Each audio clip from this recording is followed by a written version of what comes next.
Oke, memasuki trivia. Kesultanan Aceh adalah kerajaan di Indonesia yang pertama kali memakai simbol bintang dan bulan sabit di benderanya. Dan trivia kedua, meskipun Kesultanan Aceh adalah kerajaan Islam, di dalam Kesultanan Aceh masih ada kaum bangsawan yang disebut dengan Teku dan Tengku. Memasuki trivia ketiga, di Kesultanan Aceh ada perpustakaan bernama Tanah Abe yang dipercaya sebagai perpustakaan Islam tertua di Nusantara dan di Asia Tenggara yang dulu didirikan oleh ulama yang berasal dari Irak. Dan trivia terakhir, Serambi Mekah adalah sebutan yang diberikan kepada Aceh karena pengaruh Islam yang banyak di dalamnya dan tempat pemberangkatan jamaah-jamaah haji.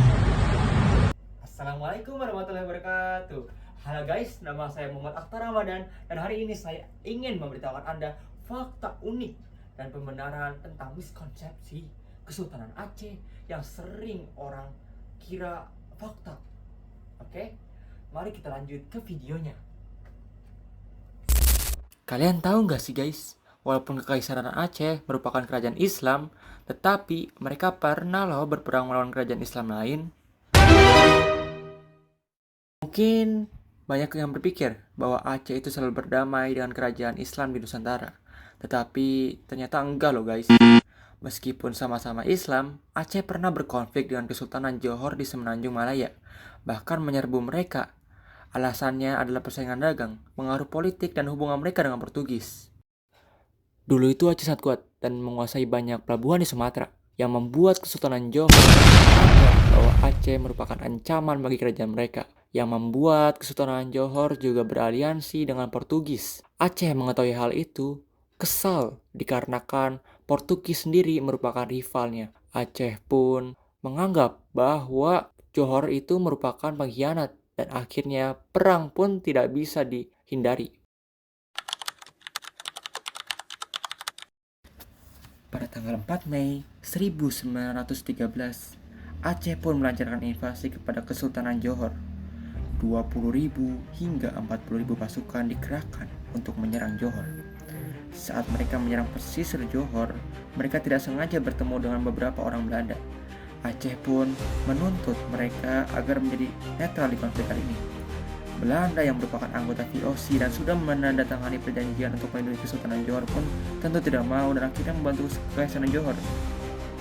Tapi dikarenakan kalah jumlah, akhirnya Johor pun kalah dan adik Sultan pun ditangkap oleh Aceh. Nasib Sultan Johor, Alauddin Riyad Shah III, pun masih belum diketahui.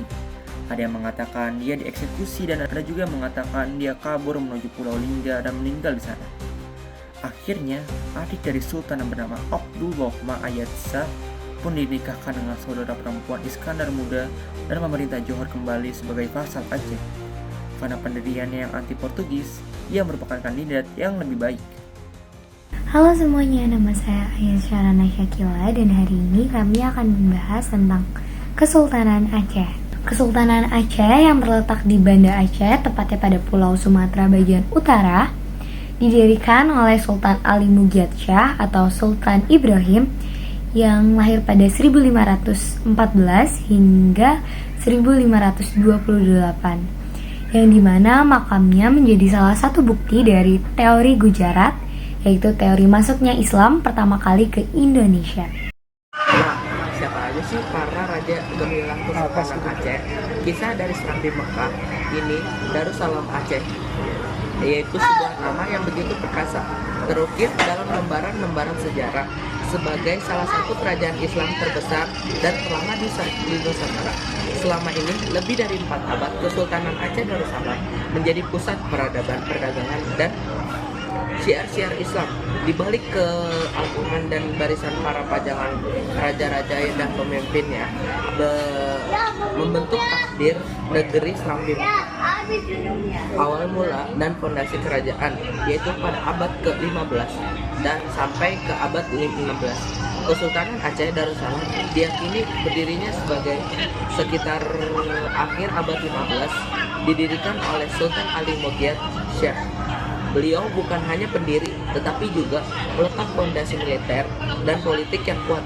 Di bawah kepemimpinannya, Aceh berhasil melakukan beberapa wilayah di sekitarnya, termasuk Dayak, Petir, dan Pasai, serta mengusir pengaruh Portugis dan sebagian Sumatera. Ini adalah langkah awal yang krusial untuk membangun sebuah kekuatan regional. Yang kedua adalah era keemasan, puncak kekuatan dan pengaruh abad ke-17. Abad ke-17 adalah abad yang paling agung, di mana Kesultanan Aceh mencapai puncak kejayaannya. Periode ini diwarnai oleh kepemimpinan sultan-sultan yang visioner dan perkasa, tak bisa dan tak kenal, maka yaitu Sultan Iskandar Muda memerintah tahun 1607 sampai 1636 adalah paling yang bersinar. Di tangannya adalah Aceh menjelma menjadi kerajaan maritim yang tak tertandingi di Selat Malaka. Masa penurunan perjuangan melawan kolonialisme abad ke-18 awal abad ke-20. Memasuki abad ke-18, Kesultanan Aceh mulai meredup akibat berbagai faktor internal, termasuk intrik politik, perang saudara, dan yang paling krusial kedatangan kekuatan kolonial barat. Meskipun dalam kondisi melemah, sebagai perjuangan Aceh tak pernah padam, Belanda semakin gencar melancarkan ekspansi ke Sumatera, yaitu Aceh, tetap teguh berdiri. Salah satu kesultanan yang terakhir yang gigih untuk melawan Belanda adalah Sultan Alauddin Muhammad Daud Shah. Beliau adalah simbol perlawanan Aceh, tak kenal menyerah. Perang Aceh pada tahun 1873 sampai 1904 yang dipimpin oleh Sultan dan para pejuang-pejuang yang seperti Tengku Umar dan Cut Nyak Dien adalah salah satu perang kolonial terpanjang dalam sejarah dan yang paling brutal dalam sejarah Nusantara. Meskipun akhirnya Kesultanan Aceh hancur dan runtuh pada tahun 1903 dengan penyerahan Sultan Perlawanan Rakyat Aceh terus berlanjut. Mungkin cukup sekian. Wassalamualaikum warahmatullahi wabarakatuh. Kesultanan Aceh Darussalam mengalami era kejayaan di masa kepemimpinan Iskandar Muda. Saat itu, Sultan Iskandar Muda menolak keras bentuk kerjasama yang ditawarkan oleh asing. Bahkan, ia sudah paham sekali tentang trik asing yang berupaya memanfaatkan sumber daya miliknya. Sejumlah tawaran kerjasama pun mulai berdatangan, mulai dari Inggris, Portugis, sampai Belanda. Namun, gak ada satupun yang diizinkan oleh beliau. Kekuatan militernya dibangun sangat kuat dan dibekali oleh senjata-senjata canggih termasuk meriam. Siasat yang dilakukan oleh Portugis, Belanda, sampai Inggris untuk merebut kekuasaan Aceh dibuat menyerah. Akhirnya, mereka memilih untuk mengganti wilayah yang berimbas ke Jawa dan Maluku. Kekuasaan Sultan Iskandar Muda dinilai cukup sukses dalam memperluas wilayah kekuasaan Aceh Darussalam, termasuk wilayah semenanjung Malaya, yang meliputi Johor, Perak, Malaka, Kedah, Patani, sampai sebagian besar di Sumatera. Periode Iskandar Muda ini juga berpengaruh besar pada kebudayaan Islam yang diterapkan dalam kehidupan masyarakatnya. Sampai-sampai daerah ini mendapatkan julukan sebagai Serambi Mekah. Kenalkan, nama saya Farin Waida, absen 16. Jadi di sini saya akan menjelaskan tentang keruntuhan Kerajaan Aceh. Keruntuhan Kerajaan Aceh ini bermula pada saat Sultan Iskandar Muda wafat pada tahun 1636. Pengganti Sultan Iskandar Muda ini kurang mampu untuk mempertahankan kebesaran Aceh. Sehingga Aceh yang waktu itu menduduki sebagai kerajaan terbesar di Asia Tenggara perlahan mulai melemah dan sangat mudah untuk dipengaruhi oleh asing. Kerajaan Aceh ini menjadi incaran asing ketika bangsa barat mulai menguasainya melalui janji Traktat London dan janji Traktat Sumatera. Para keinginan penguasa asing yang dulu sangat ingin menguasai dan mendapatkan kerajaan Aceh ini perlahan mulai menjadi nyata. Tepatnya pada 26 Maret 1873 pada saat Belanda menyatakan perang pada Sultan Aceh. Nah, perang ini bernama Perang Sabi yang telah berlangsung selama 30 tahun. kerajaan Aceh yang waktu itu dipimpin oleh Sultan Muhammad Daud Shah terpaksa untuk mengakui kedaulatan Belanda di wilayah Aceh. Pada saat itu, wilayah Aceh ini mulai menjadi Hindia Timur Belanda dan Hindia Belanda sebagai nenek moyang Indonesia.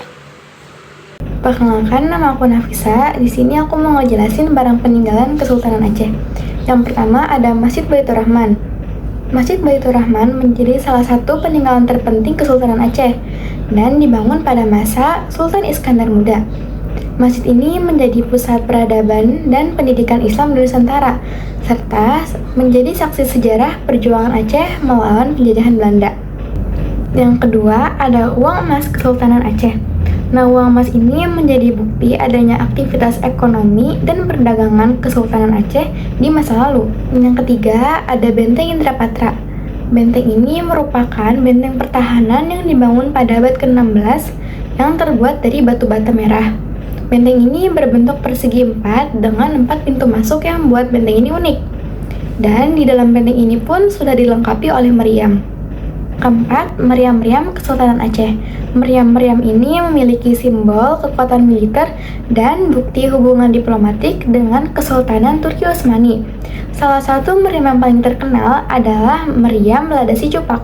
Meriam ini adalah bukti pertukaran hadiah antara Kesultanan Aceh dengan Kekaisaran Utsmaniyah. Yang kelima, ada Taman Sari Gunungan. Taman Sari Gunungan didirikan pada masa pemerintahan Sultan Iskandar Muda.